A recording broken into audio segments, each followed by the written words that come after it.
for the play, but no, has to back out. Big shot right there, but not big enough to go ahead and shut down Dusky on the backside of the zone here. Dusky living off the siphon now. That's another big set of placement points for him. Nosh is still up alongside Goofy here, trying to make his way in. Opening edits here, scrambling, lost in the sauce for a second there, but okay, finds his bearings here. Back onto the track he goes. They have an Elim. They're fighting their way to top 10 here. It's just looking better and better on high ground. Jackson getting a little bit of pressure onto Knifer there.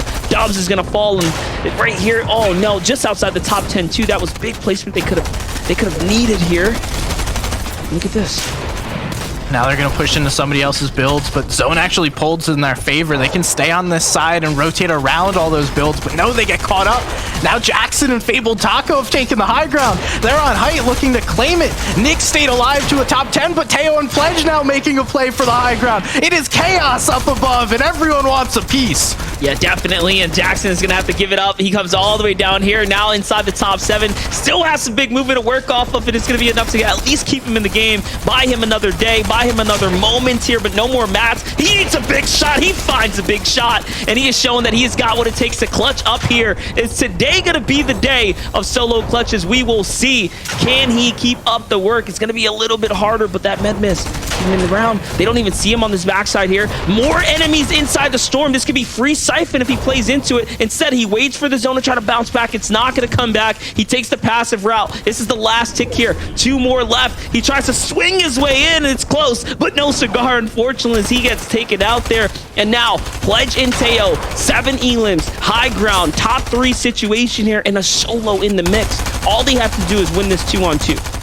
Pledge is back in his element. He strives and thrives in these end games, and he's been cleaning up everybody. Now it's actually a 2v1. Mamtating's all by himself. He's got little mats and trying to get through these old builds. He's taking storm damage, and it almost looks like things are on fire. So Teo and Pledge, they should know in a second. Yes, now it's a 2v1. Just spray on down. This game's all over.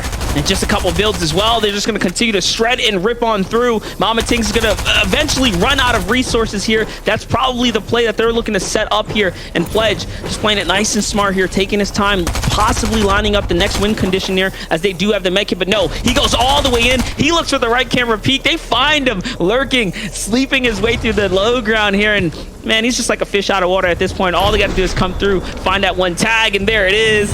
Lost in the sauce, mixed up between the two. The pinch was good. Give me them. He finds them just underneath, and nice clean plays. There were so many high ground contests that game. Everyone wanted to grab a piece of it, but ultimately Teo and Pledge walking away with that victory royale. A lot of eliminations too. That's kind of been the key. A ton of eliminations for the teams that are winning these matches. Yeah, definitely. This is going to bode well for the rest of the opponents inside the lobby too. Remember, those big point teams, you want to get them out of there. If you are one of the teams down at the bottom here for Pledge and Teo, them qualifying their way through after having a great game 1 and a, obviously even better game 2. This is good for the rest of the lobby. Big point teams moving on out. Yeah, they played well yesterday. They just narrowly missed out on that qualification. So happy to see those two push through, get that victory royale. And hey, Pledge, another player that has won a winner-take-all game. Maybe that's the theme of today. Yeah, definitely. He's been here before. He's done it once before, and now he gets to do it again alongside Teo here. Big game for them, Adam. Tell me what you got for us. Well, I, for one, I'm loving the winning mentality here. 13th yesterday, they come back, bounce back in game number 2, and take the victory royale going through to finals next weekend. There was, SBG alluded to it then as well, a lot of retakes on that high ground. Those guys, as soon as they knew they up top, you mentioned this earlier about the mats and players down below just raining SMG bullets in particular, and you know for a fact that they're going to run out eventually, and you can just dominate and win through.